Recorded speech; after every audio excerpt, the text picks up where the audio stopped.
اب اس کی عقل ختم ہوئی. کیا ہوا؟ عقل ختم ہوئی. اس کی اپنی بیوی جس سے اس کی پتہ نہیں کتنی اولاد ہے اس کو گھر میں چھوڑنے کے لیے تیار نہیں ہے. اس کے بچے جو اسی سے پیدا ہوئے وہ اپنے باپ سے ڈر رہے ہیں. کیوں؟ اس نے پتہ نہیں کتنا کاروبار چلایا، کیا کچھ کیا، آج وہ سب اس کے ہاتھ سے نکلا. اور تو اور اسلام میں بھی یہ مرفوع القلم ہو گیا. مرفوع القلم مطلب یہ ہے کہ اس سے قلم اٹھا لی گئی، عقل گئی. ایک عقل کی نعمت اللہ کی کتنی بڑی دولت ہے جو اللہ نے ہمیں عطا فرمائی. اسی عقل سے انسان سوچتا ہے، اسی عقل سے انسان لکھتا ہے، اسی عقل سے انسان بولتا ہے، اسی عقل سے. اب رمضان ہے، ہم سب تراویح میں قرآن پاک کو سنا ہے یا سن رہے ہیں. حافظ صاحب پورا قرآن پاک کو یاد کرتے ہیں اسی عقل سے. اسی عقل سے پتہ نہیں یہ. اب آپ خود سوچیں، اتنا بھاری بھرگم سریا اور اس کے اندر اتنے لوگ، پھر اس کے اندر ان لوگوں کا اتنا سامان، یہ سب لے کے ہوا میں اڑ رہا ہے. اتنی اس کے ساتھ کیسے ممکن ہوا؟ اللہ نے عقل عطا فرمائی. تو میرے محترم دوستوں، بھائی اور بزرگوں، عقل اللہ کی کتنی بڑی نعمت ہے یہ تو ہمیں پتہ نہیں ہے. پھر میرے محترم دوستوں، ایسے نہیں ہے کہ یہ ایک عقل ہے. اللہ کی جتنی نعمتیں ہیں ہر ایک دوسرے سے بڑھ کر ہے، ہر ایک دوسرے سے بڑھ کر ہے. جس کی ٹانگ نہیں نا اس سے پوچھو ٹانگ کی قدر کیا ہوتی ہے. جس کا ہاتھ نہیں اس سے پوچھو ہاتھ کی کیا قدر ہوتی ہے. جس کی آنکھیں نہیں، نابینا ہے، اس سے پوچھو بھئی جو ہے وہ نظروں کی کیا جو ہے نا وہ اہمیت ہے. جو بول نہیں سکتا اس سے بولنے کی قیمت. میرے محترم دوستو، اللہ نے ہم سب پر پتہ نہیں کتنی نعمتیں کی ہے. اللہ معاف کرے، اس کے باوجود وہ اللہ جو ہم سب پر بے شمار انعامات کرتا ہے، اسی اللہ کی ان نعمتوں کا ہم شکر ادا نہیں کرتے. یعنی اس طرف دھیان بھی نہیں جاتا. تو اللہ کی نعمتوں کو شکر ادا کرنا، حضور پاک علیہ الصلوۃ والسلام نے فرمایا ہے کہ جو آدمی یہ دعا پڑھتا ہے، اللہم ما اصبح بی من نعمت او باحد من خلقک فمنک وحدک لا شریک لک فلک الحمد ولک الشکر. صبح کرے گا، صبح پڑھے گا تو دن کی نعمتوں کا اس نے شکر ادا کیا. رات میں پڑھے گا تو رات کی نعمتوں کا شکر اس نے ادا کیا. تو ہم اللہ کی تمام نعمتوں کا شکر ادا کرنے والے ہیں. اب اللہ کی نعمتوں کا شکر کیا ہے؟ میرے محترم دوستو، اللہ کی ذات وہ ذات ہے کہ ہم سب کے جتنے مسائل ہیں وہ سب اسی اللہ کے ساتھ جڑے ہوئے ہیں. اس اللہ سے ہمارے سب مسائل بنیں گے بھی. اب آپ خود سوچیں، دنیا کے اندر جو ہے یہ چھوٹے چھوٹے عہدے دار ہیں جن کے پاس کچھ نہ کچھ جو ہے وہ یعنی عہدے ہیں، ہے نا. اور ہمیں کچھ پتہ ہوتا ہے کہ یار اس کے پاس فلاں چیز کی وہ ہے، صلاحیت ہے. اس کے آگے پیچھے ہم کیسے ہوتے ہیں؟ اللہ کی ذات ایسی ہے جس کے ساتھ ہمارے ایک نہیں سارے مسائل بنے ہوئے ہیں. اس اللہ کے سامنے ہم کھڑے ہوتے ہیں تو کیسے کھڑے ہوتے ہیں؟ بلکہ ہم سب کی یقین کی کمزوری ہے، جس اللہ سے ہمارے سارے مسائل بنیں گے اس اللہ کے سامنے کھڑے نہیں ہوتے ہیں. میرے محترم دوستو، اللہ سے مانگنا بھی بھول جاتے ہیں. دنیا حالات آتے ہیں نا، ایوب علیہ السلام کو بیماری لگی اور ایسی بیماری لگی کہ ڈاکٹر اس کے علاج سے عاجز آ گئے اور کرتے کرتے سب نے اس کو چھوڑ دیا. لیکن ایوب علیہ السلام وہ کیا کہہ رہے ہیں؟ ربی انی مسنی الضر، اے میرے رب مجھے تکلیف پہنچی ہے، مجھے بیماری پہنچی ہے. وَأَنْتَ أَرْحَمُ الرَّاحِمِينَ، اے اللہ تو ارحم الراحمین ہے، اللہ کی طرف متوجہ ہوئے۔ آج ہم یعنی اب آپ خود سوچیں، قرآن پاک میں اللہ نے بیان کیا اسی کو، کیوں بیان کیا؟ اللہ نے اس لیے بیان کیا کہ دیکھو بیماریاں تو امت محمدیہ تمہیں بھی لگے گی، لیکن بیماریوں کے اندر تمہیں کس کی طرف مڑنا ہے؟ اللہ کی طرف، اور اللہ کی طرف جھکنا ہے، اللہ سے مانگنا ہے۔ یہ جو مثال کے طور بیماری ہے، اس کے اندر بھی ہمیں کس کی طرف متوجہ ہونا ہے؟ اللہ کی طرف۔ اب عید کی نماز آ رہی ہے نا، عید کی نماز کے اندر ہم سب کو پتہ ہے کہ اللہ رب العزت اپنی عزت کی اور جلال کی قسم کھاتے ہیں، اور اس کے بعد کیا کہتے ہیں کہ اپنی آخرت کے بارے میں جو بھی سوال کرو گے تو میں اس کو ضرور پورا کروں گا، دنیا کے بارے میں جو مانگو گے اس میں مصلحت کو دیکھوں گا۔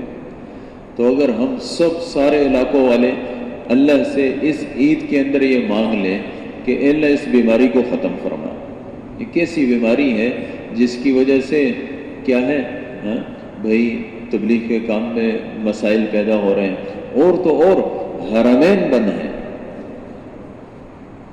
اور میرے محترم دوست سے مجھے تو بڑا جو ہے نا عجیب سا لگتا ہے کہ حرمین بند ہیں اور تقریباً سال سے اوپر کا وقت ہو گیا، اور ہم سب کے دلوں کے اندر تڑپ بھی نہیں ہے، ہم مانگتے بھی نہیں ہیں، اللہ سے گڑ گڑاتے بھی نہیں ہیں کہ اے اللہ اس کو پھر سے کھول دے۔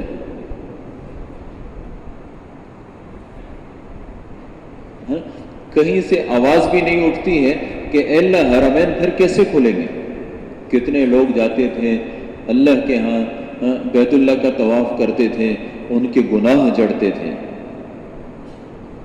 یہاں ہمارے ہاں ہر اتوار میں مذاکرہ ہوتا تھا، تقریباً 35-40 ہر اتوار میں عمرے والے ہوتے تھے۔ اس ٹائم کیا ہوتا تھا؟ حج کی تیاریاں ہو رہی ہوتی تھی۔ یہ دوسرا سال ہے، اس وقت خاموشی ہے، لیکن خاموشی ایسی خاموشی ہے کہ ہمارے دلوں سے بھی یہ چیز نکل گئی۔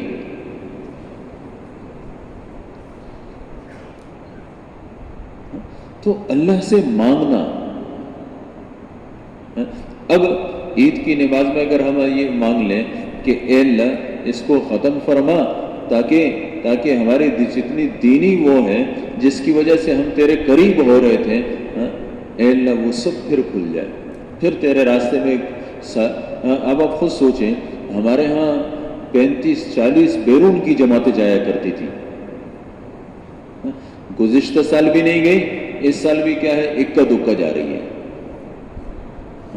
تو اے اللہ ہدایت کی ضرورت تو پوری دنیا کو ہے، اور پوری دنیا کی ہر آدمی کو ہے، اور ہدایت کی ضرورت ہر انسان کے لیے ہدایت کی ضرورت، یعنی وہ ہوا سے بھی زیادہ، پانی سے بھی زیادہ، ہر چیز سے زیادہ، جس کی اللہ نے ہر نماز کے اندر مانگنے کی تاکید عطا فرمائی، اور فرمایا اہدنا الصراط المستقیم، مانگو۔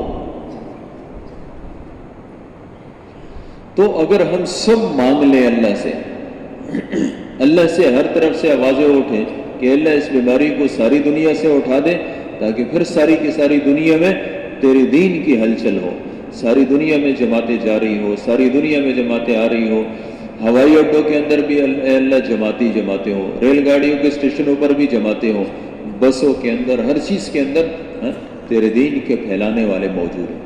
اگر میرے محترم دوستو ہم مانگیں گے، اللہ رب العزت، اللہ تو ارحم الراحمین ہے۔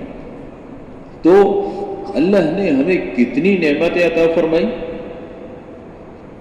میں عرض کر رہا تھا کہ جب بیماری آئی ایوب علیہ السلام پر، تو انہوں نے اللہ سے مانگا، جب اللہ سے مانگا تو فرمایا فاستجبنا له فکشفنا ما به من ضر، اللہ نے دعا قبول فرمائی اور اس کے بعد ان کی بیماری ختم ہو گئی۔ حضرت یونس علیہ السلام، وہ مچھلی کے پیٹ کے اندر ایک طرف سے پانی کا اندھیرا، مچھلی کے پیٹ کا اندھیرا، رات کا اندھیرا، فنادى فی الظلمات، انہوں نے مانگا، اندھیروں کے اندر مانگا۔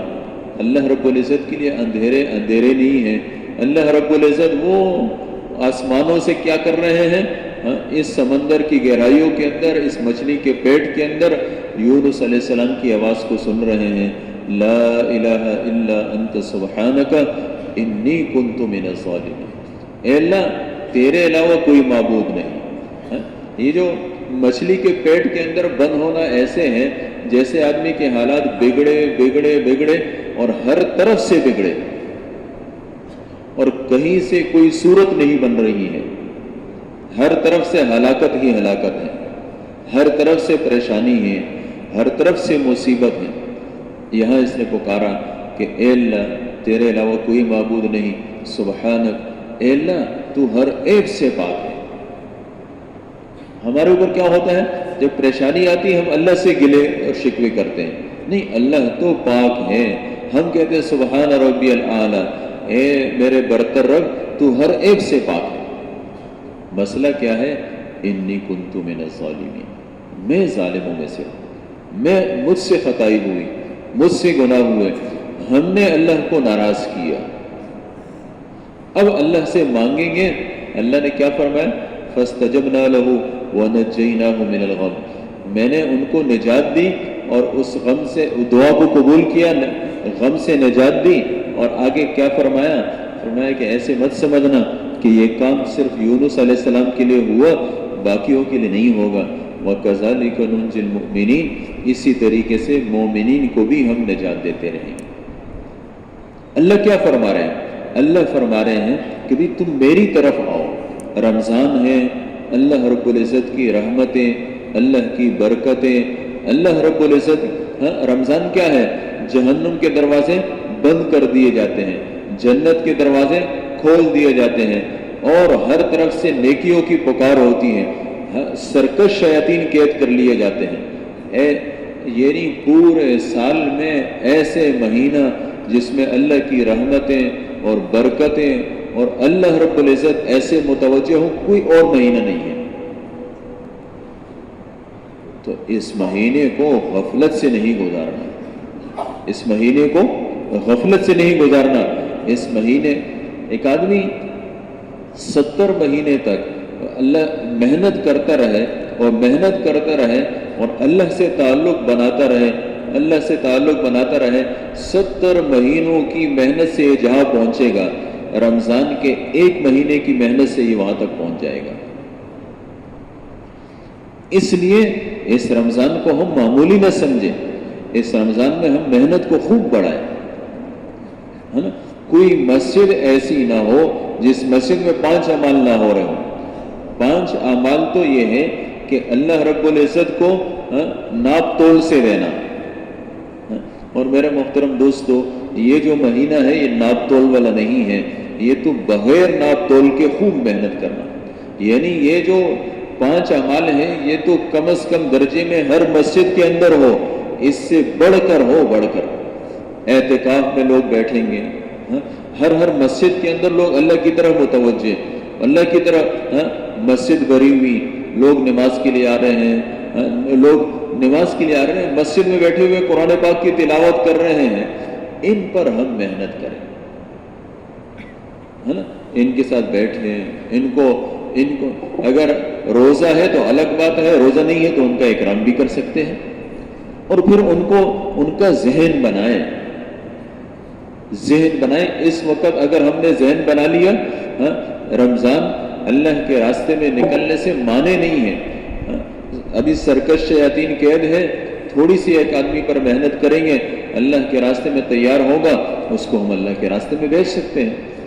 کم از کم درجے میں یہ ہے کہ بھئی عید کے بعد تو جو ایسی ہم نے محنت کی ہو ہر مسجد والوں نے، کہ ہر مسجد سے چلے اور 4 مہینے کی جماعتیں نقد نکل رہی ہو۔ یعنی یہ رمضان جو ہے نا، وہ اللہ معاف کرے، ہم نے عام طور پر کیا سمجھ رکھا ہے کہ رمضان آرام کا مہینہ ہے، خوب نیند کرو، خوب کھاؤ، اس لیے کہ افطار میں بھی اتنا کھاؤ، بہت ٹائم ایسے گزرا کہ کھایا نہیں ہے، اب سحری میں اس سے بھی زیادہ کھاؤ کہ آگے پتہ نہیں کہیں ایسا نہ ہو کہ بھوک لگ جائے یا پیاس لگ جائے، اور اس کے بعد سو جاؤ۔ یعنی جتنا قیمتی وقت ہے اتنا ہی ہم سے غفلت میں گزر رہا ہے۔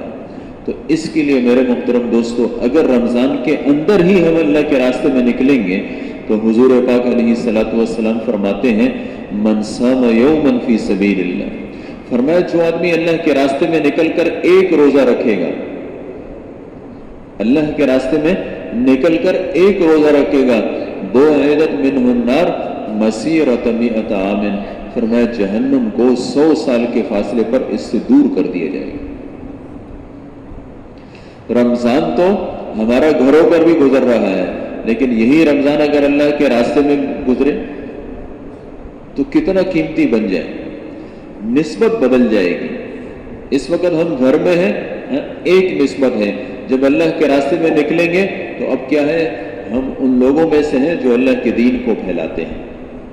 نام بدل گیا، نسبت بدل گئی، اللہ کی نگاہ بھی بدل جائے گی۔